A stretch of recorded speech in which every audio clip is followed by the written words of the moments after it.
Hi guys, it's Ali with Chaos Monkey. I am going over the design that I did for the Southern Skeins sock club just to kind of do as a reveal, because those are going out in the mail very quickly. So after those start getting received, I want to try to put this out there, and I might have to rush because again my camera is having issues and I'm running out of memory, so I'm trying not to talk too fast.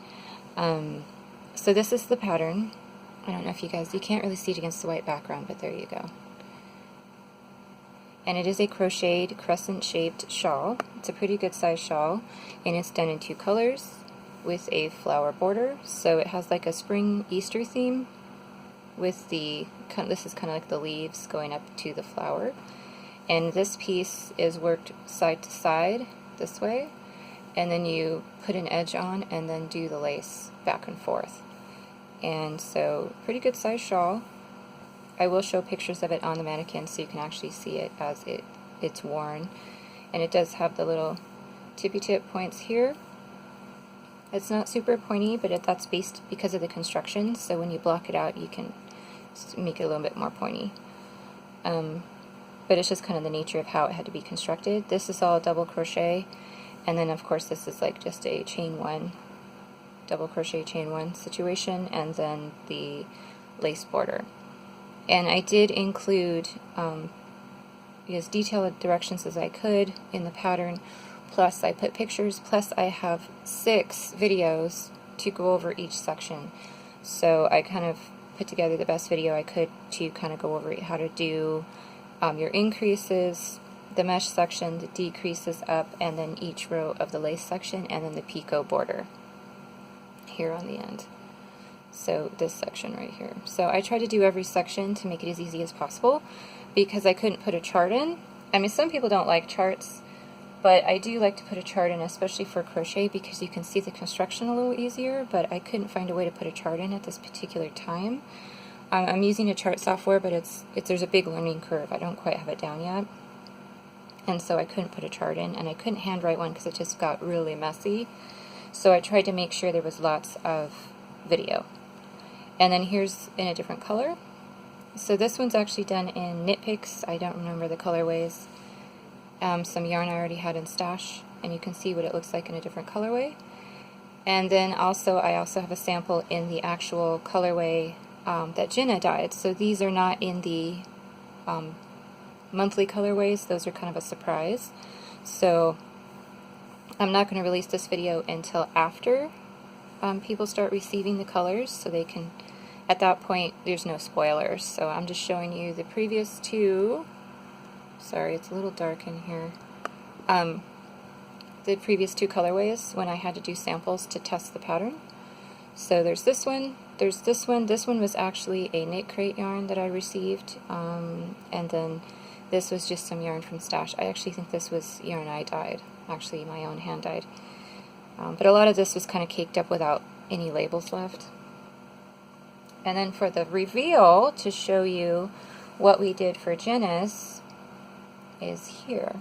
So as you can see, it's kind of hard with the white background, but you can see here's the flowers, and then we did yellow. So it's a spring theme with the flowers and the vines or the leaves. And then we wanted to kind of go with like an Easter egg speckle for the body of the shawl. And then the contrast color was just going to be like a really bright yellow for like sunshine. So there you go. And you can feel free to use any other color you want in stash, you know, for the flower portion if you want. I was debating on using pink, and then I was like, no, I want it a little brighter. Let's do yellow, because springtime and, you know, us all being cooped up in the house. And now we're really cooped up in the house because of the whole COVID-19 thing, but I just wanted it to be pretty light. I was going to go with a blue in the beginning, and then we just kind of decided to go with a yellow just because it kind of tied it together a little better. But again, you can use, you know, these colors will be in the kit, but you can of course, you know, change out. I have the actual yarn usage in the pattern, so if you guys want to get an idea of how much yarn you might need in stash, just like some scraps or whatever, you could probably do this pretty easily. So yeah, so I just want to let you guys know that's the reveal. I'll put some pictures of these on the mannequins, and the pattern is 6 or 7 pages with pictures and 6 videos for help to try to make it as thorough as possible. So if you have any problems with any sections, hopefully the videos will help you out. Okay, so I just wanted to share, and I hope you guys enjoy it. It's very fast to work up because it's crochet and it's a lot of fun. So, alright you guys, I'll talk to you later.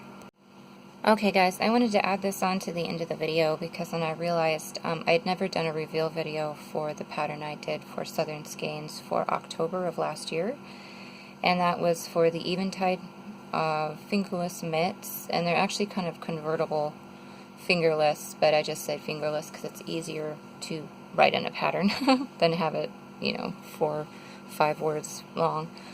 But this was in the yarn that Jenna dyed up for October, which was supposed to be based on a sunset theme, and I just wanted to show you these because this is also a free pattern for the April club, April Southern Skeins Sock Club. And the reason was because I'm doing a crochet design with the shawl, but if you wanted to do maybe a fingerless mitt instead with the same yarn for the, you know, the Easter themed yarn that we're doing for April, that I was giving this pattern away for free again for the month of April for knitting people. So as you can see, there's a faux cable down the middle,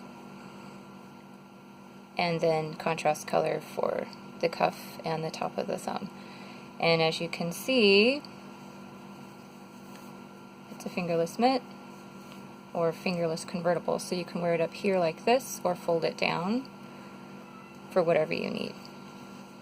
And I designed it and the placement of the thumb so that when you move your thumb, the cable isn't getting pulled over.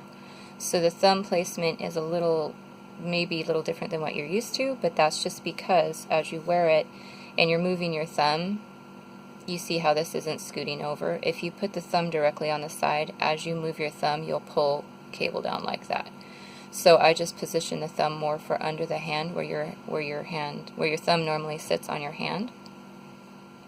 So you'll notice that in the pattern that it's, if you haven't had that kind of positioning before, that's why. It's because you want to be able to do this and move your hand around and not have the entire cable slowly go over here. Okay? So yeah, so you can also you can make it shorter.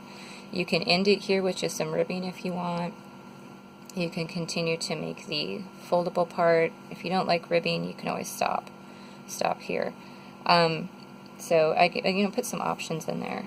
So this pattern is also free for April, and you can actually use the spring themed yarn in this instead. I'd actually be curious to see what it looks like. And that way you kind of have like a transition mitt, since it's still pretty chilly going from spring into summer. It would still be kind of something nice to wear on your hands if you're a knitter and you didn't want to crochet the crescent shawl. So the shawl's name is, by the way, I don't even think I said the shawl's name. It's Avive or Aviva. I really don't care which way you say it. That's fine. And then these are the Eventide mitts. So yeah, so I just kind of wanted to do a little introduction on that. I also have a video on my YouTube channel just going over how to do this cable. If you need help with the faux cable, there is a video on my channel for it's a baby eyelet is what it's called, and it's not a real cable. You don't need a cable needle. So I tried to make this as easy as possible, but to give it texture. I wanted it to show even with a textured yarn, which it does a pretty good job. And I wanted to make sure the thumb was in a good placement not to pull the cable, and I wanted to make sure you guys had some versatility on if you wanted to make this a full fold down or just to stop right here for your bind off. So this one is also free. If you were in the club in October and 19, you already have access to this. But for those of you who are new and wanted a knit pattern, I wanted to re-release it. I'm sorry I don't have a lot of knit patterns available, or I try to release a different one to give you guys an option. But this actually works out perfectly because I know this works with Jenna's yarn and with her yardage and everything, because it was previously designed for one of her kits for October. So this is just easy, just kind of slip in and go, here's a free knit pattern if you didn't already get it, and if you would prefer to make this.